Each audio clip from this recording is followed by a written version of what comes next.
The emitter and controller in the kit are pre-paired from the factory. If you have accidentally unpaired, or need to repair with new emitters, you can follow the instructions. To pair new emitters, press and hold the L button till the last indicator flashes.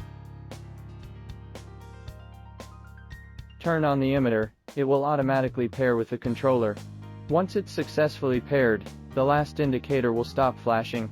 To pair another emitter, repeat the pairing method. Make sure only one emitter sends signals to the controller, to avoid interference when pairing. We suggest moving the other motion sensors away from the controller, or covering their sensors from detecting. If you need to delete pairing information, press and hold the T button till all 6 indicators light up. Now all pairing information is erased.